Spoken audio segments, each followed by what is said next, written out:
ആയുർ സൗഖ്യത്തിൻ്റെ പുതിയ എപ്പിസോഡിലേക്ക് എല്ലാ ശാലോം പ്രേക്ഷകർക്കും സ്വാഗതം. എൻ്റെ പേര് സിസ്റ്റർ ഡോക്ടർ ഓസ്റ്റിൻ. ഞാൻ അമല ആയുർവേദ ആശുപത്രിയിൽ സീനിയർ കൺസൾട്ടൻ്റായി കഴിഞ്ഞ 33 വർഷമായിട്ട് സേവനം ചെയ്യുകയാണ്. നമ്മൾ പുതുവർഷത്തിലാണല്ലോ, എല്ലാവർക്കും ഹാപ്പി ന്യൂ ഇയർ ഞാൻ ആശംസിക്കുകയാണ്.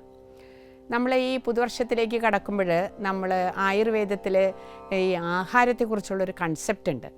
അതായത് ആയുർവേദ ശാസ്ത്രം പറയുന്നത് 2 നേരമാണ് ഭക്ഷണം. അതായത് ഒരു 11 മണി ഏകദേശം, ഒരു വൈകുന്നേരം 6 മണി. അപ്പോൾ അങ്ങനെ വരുമ്പോൾ നമ്മൾ അമിതമായിട്ടുള്ള ഈ ഭക്ഷണത്തിൻ്റെ ഇൻടേക്ക് അവിടെ സംഭവിക്കുന്നില്ല. പിന്നെ അന്നത്തെ കാലഘട്ടത്തിലൊക്കെ നമ്മളുടെ ഭക്ഷണം എങ്ങനെയാണ്? വെജിറ്റേറിയൻ ഭക്ഷണമാണ്. അത് തൈര്, മോര്, അങ്ങനെയൊക്കെയുള്ള കാര്യങ്ങൾ, ഫ്രൂട്ട്സ് ഇതൊക്കെ ചേർത്തിട്ടുള്ള ഷഡ്രസപ്രധാനമായിട്ടുള്ള ഭക്ഷണമാണ് സാധാരണ രീതിയിൽ കഴിക്കുക എന്നാണ് പറയേണ്ടത്. അതിന് അവസാനം മധുരരസത്തോടു കൂടി ഭക്ഷണം അവസാനിപ്പിക്കണം എന്നാണ് പറയുന്നത്. അപ്പോൾ നമ്മൾ ഈ ഭക്ഷണ രീതി തന്നെ ഇന്നത്തെ നമുക്കറിയാത്ത ചില കാര്യങ്ങൾ ആയുർവേദത്തിൽ പറയുന്നുണ്ട്. എന്ന് പറഞ്ഞാൽ ഭക്ഷണം നമ്മൾ കഴിക്കുമ്പോൾ അരവയറേ ഭക്ഷണം കഴിക്കാൻ പാടുള്ളൂ. അരവയറ് ഭക്ഷണം കഴിക്കണം, 1/4 വയറ് ഒഴിച്ചിടണം, 1/4 വയറ് വെള്ളം കുടിക്കണം. അങ്ങനെയാണ് ഒരു മൊത്തം വയറിൽ അരവയറ് ഭക്ഷണം, 1/4 വയറ് ഒഴിച്ചിടണം, 1/4 വയറ് വെള്ളം കുടിക്കണം.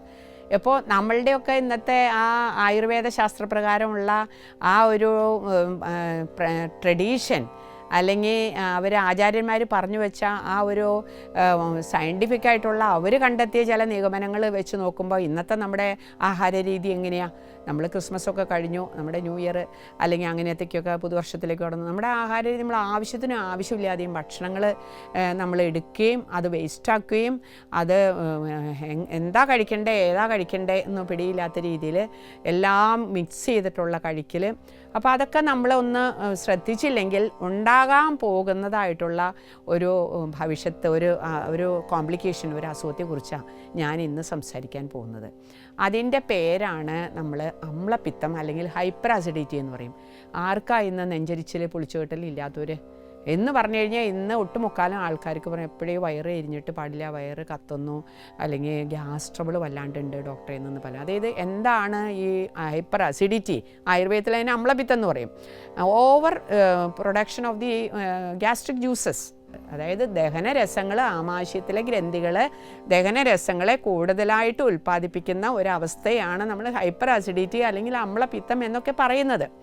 ഇനി ഏകദേശം ഒരു 15 മുതൽ ഒരു 30% വരെ ആൾക്കാർക്കും ഇത് കാണുന്നുണ്ട് ഇന്ന്.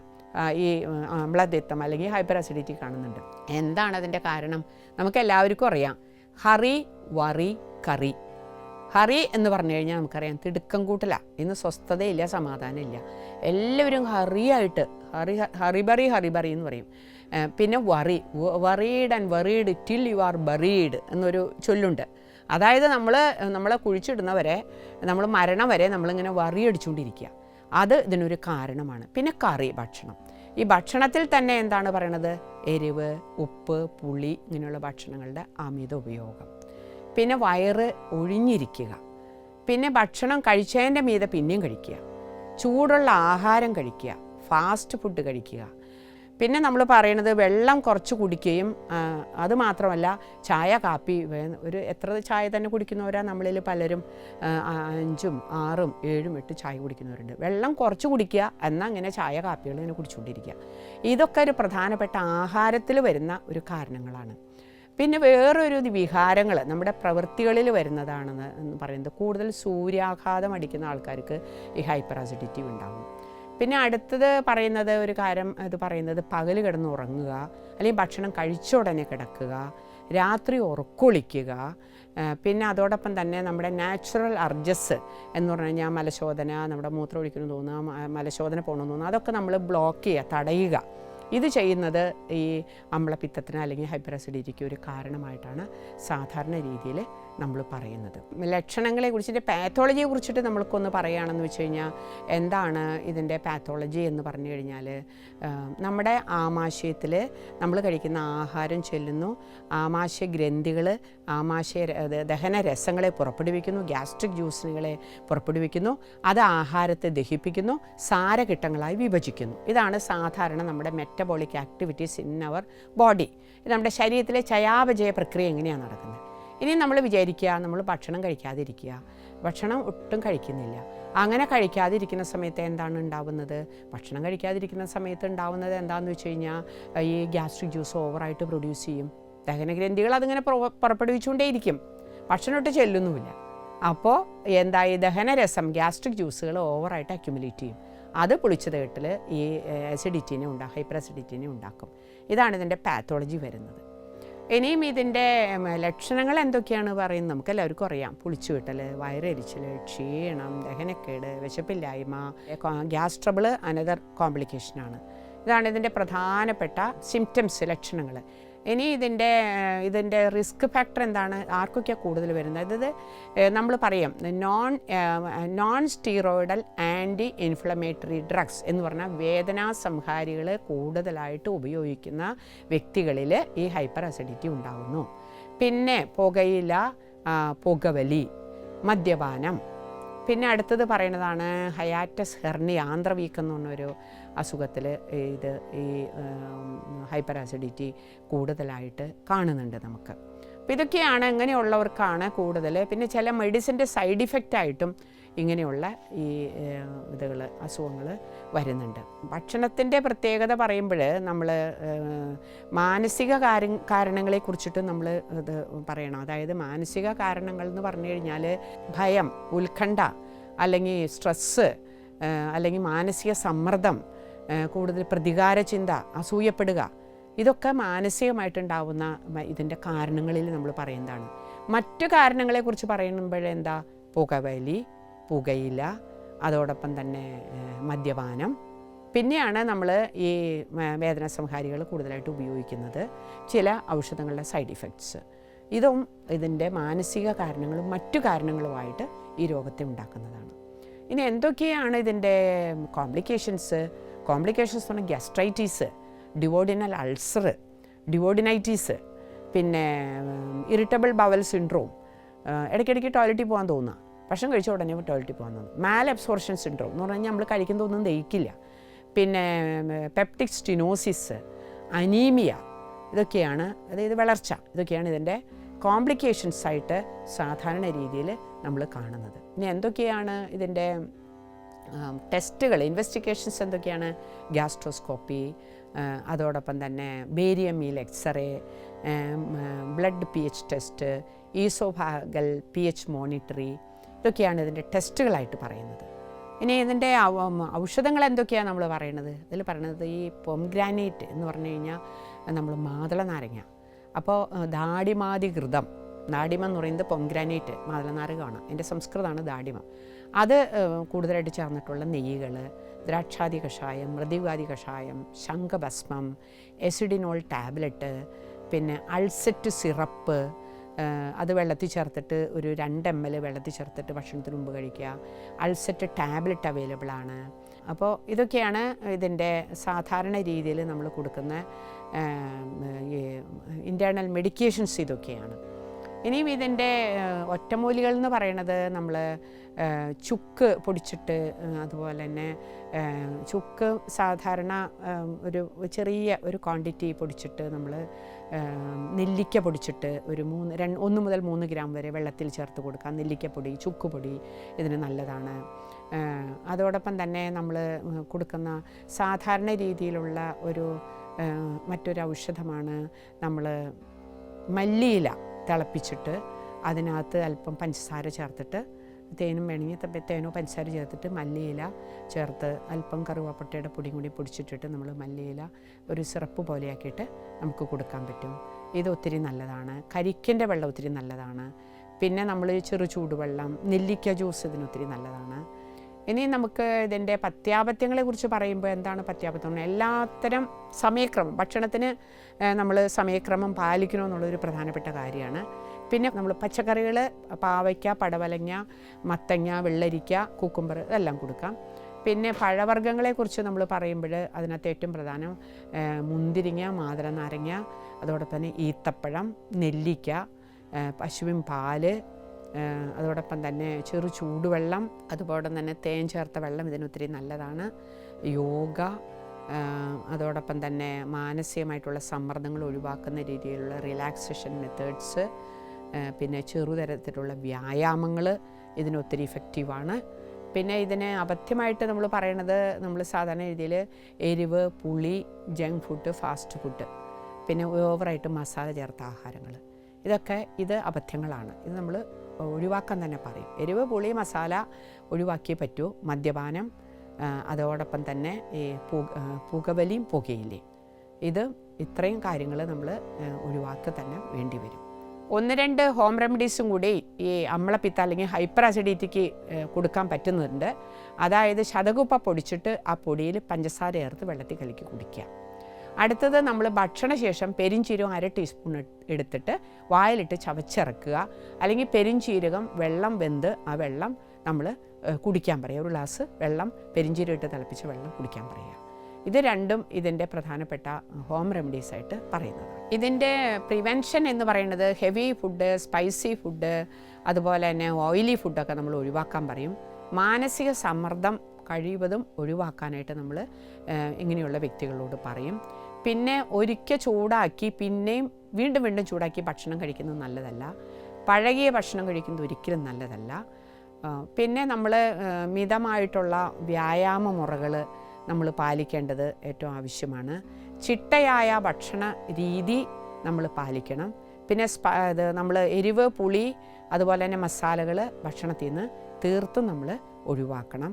അപ്പോൾ ഇതൊക്കെയാണ് ഇതിനെ പ്രിവെൻറ്റ് ചെയ്യാനായിട്ട് നമുക്ക് ചെയ്യാൻ പറ്റുന്ന രീതികൾ. പിന്നെ നമ്മൾ പറഞ്ഞല്ലോ, പുകവലി, പുകയില, മദ്യപാനം തീർത്തും ഉപേക്ഷിക്കണം. രാത്രി നന്നായി ഉറങ്ങണം, പകൽ ഉറങ്ങരുത്. ഭക്ഷണം കഴിച്ച ഉടനെ ഒട്ടും തന്നെ പകൽ ഉറങ്ങരുത്. ഇത് അമ്ലപിത്തത്തെ തടയാനായിട്ട്, പ്രിവെൻറ്റ് ചെയ്യാനായിട്ടുള്ള കാര്യങ്ങളാണ്.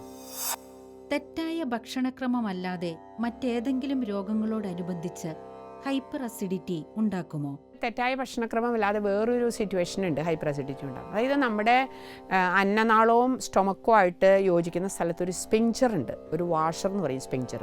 അപ്പോൾ നമ്മൾ ആഹാരം കഴിക്കുമ്പോൾ ആഹാരം നമ്മൾ ചവച്ചരച്ച് കഴിച്ച് അകത്തേക്ക് ചെന്നു നമ്മുടെ സ്റ്റൊമക്കിൽ ഗ്യാസ്ട്രിക് ജ്യൂസായിട്ടൊക്കെ മിക്സായിരിക്കുന്ന നേരത്ത് ഈ സ്പിഞ്ചറിൻ്റെ ധർമ്മം എന്താണെന്ന് വെച്ച് കഴിഞ്ഞാൽ, ഈ സ്പിഞ്ചർ ഈ ആഹാരത്തെ വീണ്ടും അന്നനാളത്തിലേക്ക് കടത്താൻ പാടില്ലല്ലോ. അപ്പോൾ കടത്താതിരിക്കാനായിട്ടാണ് ഈ സ്പിഞ്ചർ ഉള്ളത്. ഈ സ്പിഞ്ചറിൻ്റെ സങ്കോച വികാസങ്ങൾ ദുർബലമാകുക, അല്ലെങ്കിൽ സ്പിഞ്ചറിന് കേടുപാടുണ്ടാകുമ്പോൾ അത് എന്തുണ്ടാവും, ഈ ആഹാരം, ഈ ദഹനരസങ്ങളൊക്കെ മിക്സായിട്ടുള്ള ആഹാരം വീണ്ടും അന്നനാളത്തിലേക്ക് കടക്കും. അപ്പോൾ അത് നെഞ്ചരിച്ചിലുണ്ടാവും. വായിലേക്ക് വരുമ്പോൾ പുളിച്ചത് കിട്ടൽ, നെഞ്ചരിച്ചിൽ, ഇങ്ങനെയൊക്കെയുള്ള ലക്ഷണങ്ങളോടുകൂടി ഇങ്ങനെയൊരവസ്ഥ കാണുന്നുണ്ട്. ഇത് ഭക്ഷണം ശരിക്കും കഴിക്കുന്ന ആളായാലും ഇങ്ങനെ ഒരു സ്പിഞ്ചർ പ്രോബ്ലം ഉണ്ടെങ്കിൽ അതുമൂലം ഹൈപ്പർ അസിഡിറ്റി ഉണ്ടാകുന്നതായിട്ട് കണ്ടിട്ടുണ്ട്. നെഞ്ചരിച്ചിൽ ഒരു രോഗമാണോ അതോ അൾസറിൻ്റെയൊക്കെ തുടക്കമാണോ? നെഞ്ചരിച്ചിൽ എന്ന് പറഞ്ഞ ഒരു ലക്ഷണമാണ്. എന്നാൽ അൾസർ ഉള്ളവർക്ക് അൾസറിൻ്റെ കൂടെ കാണുന്ന ഒരു ലക്ഷണം കൂടിയാണ് നെഞ്ചരിച്ചിൽ. അപ്പം നെഞ്ചരിച്ചിൽ എന്ന് പറഞ്ഞു കഴിഞ്ഞാൽ burning sensation of the stomach. നെഞ്ചരിച്ചിൽ ഇറ്റ്സ് എ സിംറ്റം. അതൊരു രോഗം എന്ന് പറയാൻ പറ്റില്ല. എന്നാൽ നെഞ്ചരിച്ചിൽ ഉള്ളവർക്ക് അൾസർ ഉണ്ടോ എന്ന് ചോദിച്ചാൽ അൾസർ ഉണ്ടെന്ന് പറയാൻ പറ്റില്ല. പക്ഷെ അൾസർ ഉള്ളവർക്ക് നെഞ്ചരിച്ചിൽ ഒരു ലക്ഷണമായിട്ട് കാണുന്നു എന്നേ നമുക്ക് പറയാൻ പറ്റുള്ളൂ. ഭക്ഷണം ചവച്ചരച്ച് കഴിക്കണമെന്ന് പറയുന്നു. ഇത് എത്രത്തോളം പ്രാധാന്യം അർഹിക്കുന്നു? ഭക്ഷണം ചവച്ചരച്ച് ഒരു 50 പ്രാവശ്യമെങ്കിലും ചവച്ചരച്ച് കഴിക്കണം എന്നാണ് പറയുന്നത്. കാരണം നമ്മുടെ ദഹനം, നമ്മൾ കഴിക്കുന്ന ആഹാരത്തിൽ ഉമിനീര് കലരുമ്പോൾ തന്നെ, ചവയ്ക്കൽ സ്റ്റാർട്ട് ചെയ്യുമ്പോൾ തന്നെ അവിടെ ദഹനം തുടങ്ങുകയാണ്. അതുകൊണ്ടാണ് നമ്മൾ 50 പ്രാവശ്യമെങ്കിലും ചവച്ചരയ്ക്കണമെന്ന്. 50 ഇല്ലെങ്കിൽ ഒരു 20 പ്രാവശ്യം 30 പ്രാവശ്യമെങ്കിലും ചവച്ച് അരച്ചിട്ട് വേണം ആഹാരം വയറ്റിലേക്ക് പ്രവേശിപ്പിക്കാൻ. അതുകൊണ്ട് ഈ ചവച്ചരയ്ക്കൽ ദഹനത്തെ ഏറെ സഹായിക്കുന്നതാണ്. ചവച്ചരച്ച് തന്നെ ഭക്ഷണം കഴിക്കണം. ഇരുന്ന് ജോലി ചെയ്യുക, ഡ്രൈവേഴ്സ്, അല്ലെങ്കിൽ IT മേഖലയിലുള്ളവരൊക്കെ സാധാരണ രീതിയിൽ കുറച്ച് വർക്ക് ചെയ്ത് കഴിയുമ്പോൾ ഒന്ന് മൂവ്മെൻറ്റ് കൊടുക്കണമെന്ന് പറയും സ്റ്റൊമക്കിനൊക്കെ. അതൊന്നും പതുക്കെ ഇരിക്കുന്നോട് തന്നെ ഒരു 1-2 മിനിറ്റ് ഒന്നും ഇല്ലാത്താൻ പറയും. പിന്നെ അവർ വയറൊഴിഞ്ഞിരിക്കരുതെന്ന് പറയും. വെള്ളം, അല്ലെങ്കിൽ ബിസ്ക്കറ്റ്, അല്ലെങ്കിൽ ചെറിയ മിഠായി, ഇതൊക്കെ നമ്മുടെ കയ്യിൽ കരുതണമെന്നാണ് പറയുന്നത്. അപ്പോൾ നമുക്കല്ലാണ്ട് ഒരു എരിച്ചിൽ തോന്നുമ്പോൾ ഈ മിഠായി അല്ലെങ്കിൽ ചെറിയ ബിസ്ക്കറ്റ്, ഇത്തിരി വെള്ളം കുടിക്കുക, അതിൽ ബിസ്ക്കറ്റ് 1-2 ബിസ്ക്കറ്റ് കഴിക്കുക, ഇങ്ങനെയൊക്കെയുള്ള ഭക്ഷണ രീതികളെ ഇടയിൽ നമ്മൾ അഡോപ്റ്റ് ചെയ്തില്ലെങ്കിൽ അത് വലിയ ഹൈപ്പർ അസിഡിറ്റിക്കും വയറെരിച്ചിലിനും പുളിച്ചുകെട്ടലിനും ഒക്കെ ആ രീതിയിലേക്ക് അത് നീങ്ങാനായിട്ടുള്ള സാധ്യതയുണ്ട്. അതുകൊണ്ട് നമ്മുടെ സെഡൻഡറി വർക്കേഴ്സ്, ഇരുന്ന് ജോലി ചെയ്യുന്ന, പ്രത്യേകിച്ച് IT ഫീൽഡിലുള്ളവരൊക്കെ ഇങ്ങനെ കുറച്ച് നമ്മുടെ വയറിനെയും കൂടി ഒന്ന് ഒന്ന് ശ്രദ്ധിക്കേണ്ട രീതിയിൽ ഇടയ്ക്കൊന്ന് എഴുന്നേറ്റ് നടക്കുന്ന മൂവ്മെൻറ്റ്സ് പ്ലസ് എന്തെങ്കിലും ഇൻടേക്ക് ഉള്ളിലേക്ക് ഇട്ട് കൊടുക്കുന്ന രീതിയിൽ എന്തെങ്കിലുമൊക്കെ ഉള്ള കാര്യങ്ങൾ ശ്രദ്ധിക്കേണ്ടത് ആവശ്യമാണ്. അത് ഈ അമ്ലപിത്തത്തിനെ പ്രിവെൻറ്റ് ചെയ്യാൻ കൂടി സഹായിക്കുന്നതാണ്. നമ്മൾ ഈ പുതുവർഷത്തിലേക്ക് കടക്കുമ്പോൾ ചെറിയ തീരുമാനങ്ങളൊക്കെ എടുക്കുന്നത് നല്ലതാണെന്ന് തോന്നണം. ഇപ്പോൾ എന്നെ ശ്രമിച്ചുകൊണ്ടിരിക്കുന്ന നിങ്ങളോട് എനിക്ക് പറയാനായിട്ടുള്ളത്, നമ്മൾ എന്തോരം ഭക്ഷണങ്ങളാണ് നമ്മൾ 3 നേരം എന്നുള്ളത് 4 നേരം 5 നേരം 6 നേരം ഒക്കെ എത്രയാണ് കഴിക്കുന്നത്. ചായ കാപ്പി 2 ഒക്കെ കഴിക്കാമെന്നല്ലാതെ എത്രയാണ് നമ്മൾ കഴിക്കുന്നത്. ഇനിയും ഈ ഫാസ്റ്റ് ഫുഡ് ജങ്ക് ഫുഡൊക്കെ എത്ര നമ്മൾ കൺസ്യൂം ചെയ്യുന്നത് നമ്മുടെ ബോഡിക്ക് ആവശ്യമില്ലാത്തതാണ്. അപ്പോൾ ബോഡിയിൽ വെറുതെ ഇൻഡൈജസ്റ്റ് ആയിട്ടുള്ള ഈ ഭക്ഷണ പദാർത്ഥങ്ങൾ അതൊരു ടോക്സിസിറ്റി ഉണ്ടാക്കണം നമ്മുടെ ബോഡിയിൽ. നമ്മൾക്ക് അറിയാൻ നമ്മൾ ടേസ്റ്റ് നോക്കി ഇങ്ങനെ കഴിച്ചുകൊണ്ടിരിക്കുക. അത് ഈ പ്രോട്ടീനൊക്കെ കൂടുതലുള്ള നമ്മൾ പറയില്ലേ ചെമ്മീൻ ഇതൊക്കെ നമ്മൾ അത് ചില ഫെസ്റ്റിവൽസൊക്കെ വരുമ്പോൾ എത്രയും നമ്മൾ കഴിക്കുന്നത്. അപ്പോൾ എന്നെ ശ്രമിച്ചുകൊണ്ടിരിക്കുന്ന പ്രിയപ്പെട്ട മക്കളോട് പറയാനായിട്ടുള്ളത്, ഈ ഭക്ഷണമൊക്കെ ഒന്ന് നമ്മുടെ വയറിൻ്റെ കപ്പാസിറ്റി അനുസരിച്ചും നമുക്കടെ ബോഡിക്ക് ആവശ്യമനുസരിച്ചും വിശപ്പനുസരിച്ചും ഒക്കെ ഒന്ന് കഴിക്കുന്ന ഒരു ശീലം നമ്മൾ ഈ പുതുവർഷത്തിൽ അഡാപ്റ്റ് ചെയ്യുന്നത് സ്വീകരിക്കുന്നത് നല്ലതാണെന്ന് തോന്നുന്നു. പിന്നെ അങ്ങനെയൊക്കെയുള്ള നമ്മുടെ ഇടയ്ക്ക് ഫാസ്റ്റിംഗ് ഒക്കെ എടുക്കുന്നത് നല്ലതാണ്. ആഴ്ചയിൽ ഒരിക്കൽ ഫാസ്റ്റിങ്, പിന്നെ മത്സ്യമാംസങ്ങളൊക്കെ നൊയമ്പിൽ അങ്ങനെയൊക്കെ ഉണ്ടല്ലോ, അതെല്ലാം റിലീജിയൻ അതുള്ളതാണ്. അതൊക്കെ എടുത്ത് അതിൻ്റെ പണമൊക്കെ മാറ്റി വെച്ച് പാവപ്പെട്ടവർക്ക് ഭക്ഷണം കഴിക്കില്ലാത്തവർക്കൊക്കെ അത് ദാനധർമ്മം ചെയ്യും. അങ്ങനെയൊക്കെയുള്ള ഒരു ചെറിയ ചാരിറ്റിയും കൂടിയും നമ്മുടെ ഭക്ഷണത്തിൻ്റെ ഒരു ഭാഗം മാറ്റിവെച്ച് അങ്ങനെയൊക്കെ ഉള്ള ഒരു ഹെൽപ്പും കൂടി മറ്റുള്ളവർക്ക് പാർശ്വവൽക്കരിക്കപ്പെട്ടവർക്ക് ചെയ്യുന്ന ഒരു സഹായം കൂടി നമ്മൾ ചെയ്യുന്നത് നമ്മൾക്കൊക്കെ ഒരു ആരോഗ്യം ഉണ്ടാവാനും അവർക്ക് ആരോഗ്യം ഉണ്ടാവാനും ഒരുപാട് സഹായിക്കുന്നുള്ളതാണ് എൻ്റെ ഒരു ചെറിയ അഡ്വൈസ്. അപ്പോൾ ഈ പുതുവർഷത്തിൽ നിങ്ങളോട് സംസാരിക്കാൻ സാധിച്ചാൽ എനിക്ക് ഒത്തിരി സന്തോഷമുണ്ട്. എന്നെ ശ്രമിച്ചാൽ നിങ്ങൾക്ക് ഞാൻ ഒരുപാട് നന്ദി പറയുകയാണ്. അമ്ലപിത്തത്തിൻ്റെ എല്ലാ ഡീറ്റെയിൽഡ് ആയിട്ടുള്ള കാര്യങ്ങളെക്കുറിച്ച് ഞാൻ സംസാരിച്ചു. അപ്പോൾ അതിൽ നിന്ന് സ്വീകരിക്കാൻ പറ്റിയ നല്ല കാര്യങ്ങളൊക്കെ നിങ്ങൾ സ്വീകരിക്കുക. പിന്നെ അമ്ലപിത്തമാണ് ഞാൻ ഇന്ന ടോക്കി കേട്ട റെമഡീസ് എടുത്ത് കഴിക്കുകയല്ല. നല്ലൊരു ഫിസിഷ്യൻ്റെ കൺസൾട്ടേഷനോടുകൂടി വേണം, അവരുടെ ഗൈഡൻസ് സ്വീകരിച്ചിട്ട് വേണം ഇതൊക്കെ നമ്മൾ കഴിക്കാനായിട്ട്, ഔഷധങ്ങൾ പ്രയോഗിക്കാനായിട്ട്. നമ്മുടെ ഫുഡ് ഹാബിറ്റ്സൊക്കെ നമ്മളൊന്ന് ഭക്ഷണക്രമങ്ങളൊക്കെ നമ്മളൊന്ന് ശ്രദ്ധിക്കണം. വയറ് വിശന്നിരിക്കരുത്. പിന്നെ എരിവ്, പുളി, അച്ചാറ്, വെനിഗർ, ഉപ്പിലിട്ടത് ഇതൊക്കെ കൂടുതലായിട്ടുള്ള ഇൻടേക്കുകൾ നമ്മൾ പാടില്ല. മത്സ്യമാംസാദികൾ, ഫ്രൈഡ് തിങ്സുകളൊക്കെ നമ്മൾ നന്നായിട്ട് ഇതാക്കണം. പിന്നെ ബാർലി, ഗോതമ്പ്, ചെറുപയർ ഇതൊക്കെ ഭക്ഷണത്തിൽ ഉൾപ്പെടുത്തി നമ്മൾ കഴിക്കണം. ഞാൻ നേരത്തെ നിങ്ങളോട് ഭക്ഷണം കൂടുതൽ കഴിക്കുന്ന ആൾക്കാരെ കുറിച്ചാണ് പറഞ്ഞെങ്കിലും ഭക്ഷണം ഒട്ടും കഴിക്കാതെ വയറ് വിശന്ന് ഇങ്ങനെ അസിഡിറ്റി പിടിച്ചിരിക്കുന്ന ആൾക്കാരുണ്ട്. അവർ മിതമായിട്ട് ആഹാരം കഴിക്കണം എന്നുള്ള ഒരു അഡ്വൈസും കൂടി എനിക്ക് പറയാനുണ്ട്. നമ്മുടെ ശരീരം ആദ്യം ഖലു ധർമ്മസാധനം എന്ന് പറയുന്നത്. ശരീരമാണ് നമ്മുടെ കർത്തവ്യങ്ങൾ നിർവഹിക്കാനായിട്ട് നമ്മുടെ ശരീരം ഇല്ലെങ്കിൽ പിന്നെ എന്ത് ചെയ്യാൻ പറ്റും? നമ്മുടെ ശരീരത്തെ സൂക്ഷിക്കേണ്ടത് ഏറ്റവും ആവശ്യമല്ലേ. അതിൽ വയറെന്ന് പറഞ്ഞാൽ കേന്ദ്ര ഓർഗനാണ്. സ്റ്റൊമക്ക്, നമ്മുടെ ഡൈജസ്റ്റീവ് സിസ്റ്റം, ദഹന വ്യവസ്ഥ ഏറ്റവും ഇമ്പോർട്ടൻ്റ് ആണ്. അപ്പോൾ അതുകൊണ്ട് അതിനെയും നമ്മൾ നന്നായിട്ട് പരിഗണിക്കണം എന്നുള്ള ഒരു ചെറിയ കാര്യം കൂടി നിങ്ങളോട് പറയാനുണ്ട്. അപ്പോൾ ഈ പുതുവത്സരത്തിൽ ഞാൻ ഒരിക്കൽ കൂടി നിങ്ങൾക്ക് ആയുരാരോഗ്യങ്ങൾ, പ്രാർത്ഥനകൾ, ആശംസകൾ ഞാൻ അർപ്പിക്കുന്നു. എന്നെ ശ്രവിച്ച നിങ്ങൾക്ക് ഒരിക്കൽ കൂടി നന്ദി പറയുന്നു. വീണ്ടും ഹാപ്പി ന്യൂ ഇയർ ആശംസിക്കുന്നു. നന്ദി. ആയുർ സൗഖ്യത്തിൽ വരുന്ന വിഷയങ്ങളുമായി ബന്ധപ്പെട്ട സംശയങ്ങൾക്കും അഭിപ്രായങ്ങൾക്കുമായി ബന്ധപ്പെടുക 9188303000.